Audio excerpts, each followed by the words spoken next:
amados irmãos e irmãs que acompanham as reflexões deste grupo São Jerônimo. Neste 16º domingo do tempo comum, refletiremos sobre o Evangelho que é Mateus, capítulo 13, versículos de 24 a 43. Esse texto faz parte do discurso em parábolas, que é o terceiro dos 5 grandes discursos de Jesus no Evangelho de Mateus, cuja leitura fora iniciada no domingo passado e será concluída no próximo.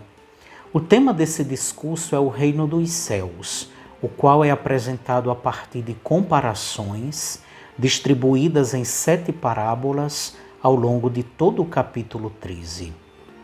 A extensão do texto de hoje, o qual contém um total de 20 versículos, nos impede de fazer uma reflexão mais pormenorizada neste espaço devido ao tempo, por isso destacaremos somente alguns elementos principais.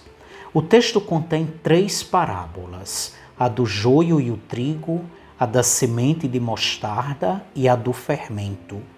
Mais uma justificativa para o discurso em parábolas e uma explicação da parábola do joio e o trigo, que é a primeira e a maior das 3. Em linhas gerais, podemos dizer que esse texto propõe uma mensagem que visa alimentar a paciência, a tolerância e a esperança na comunidade cristã, começando pela comunidade do evangelista Mateus, que vivia um momento de crise na época da redação do Evangelho, e estendendo-se às comunidades de todos os tempos, como as nossas, dos dias atuais. A parábola do joio e do trigo ensina como viver e conviver com o diferente, inclusive com o mal, de maneira paciente e até tolerante, por mais difícil que seja. É certo que quem semeia boa semente colherá bons grãos ou bons frutos, mas o intervalo entre a semeadura e a colheita é marcado pela tensão, pelo conflito. E a comunidade cristã, enquanto espaço de construção do reino de Deus, que Mateus prefere chamar de reino dos céus, e composta por pessoas imperfeitas, é marcada também por este conflito, ou seja, ela é composta de joio e de trigo.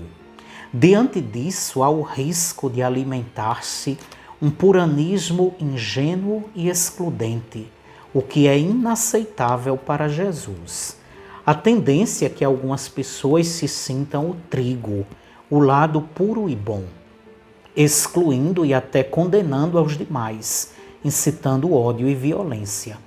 A parábola ensina que é preciso ter paciência e prudência, é preciso ser tolerante. Iniciativas precipitadas podem fazer com que toda a colheita se perca, como os julgamentos e preconceitos podem prejudicar uma comunidade inteira. Por isso, antes de identificar o joio e o trigo no mundo e na comunidade, devemos identificar dentro de nós mesmos, ou seja, dentro do nosso coração, e esperar o momento oportuno, não de arrancar, mas de transformar o mal em bem. É preciso acreditar na mudança, alimentá-la e ter paciência para esperar os resultados. E assim nós chegamos na mensagem das outras 2 parábolas, a da semente de mostarda e a do fermento, chamadas de parábolas gêmeas, não apenas porque estão muito próximas dentro do texto, mas devido ao sentido e ensinamento que apresentam, que é muito parecido, apesar de apresentarem imagens tão diferentes. E a mensagem principal delas é de esperança. Ambas ensinam que aquilo que parece insignificante no início pode apresentar resultados extraordinários no final, como é o reino proposto por Jesus. Tanto os discípulos de primeira hora quanto os cristãos da comunidade de Mateus se questionavam sobre os efeitos do anúncio da mensagem de Jesus. Parecia algo insignificante no mundo. As coisas não mudavam, o grupo não crescia. Daí o motivo para essas 2 parábolas. Da semente de mostarda, considerada a menor semente conhecida na época, pode surgir uma árvore capaz de abrigar pássaros em seus ramos.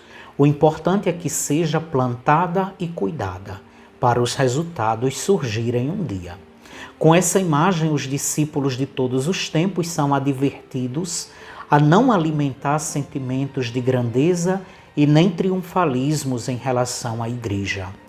A parábola do fermento reforça esse ensinamento com uma riqueza simbólica ainda maior, sobretudo porque traz uma mulher como protagonista, o que é raro na Bíblia. A atuação do fermento é oculta e anônima, embora o seu resultado seja extraordinário. Uma vez inserido na farinha, ele se confunde com ela.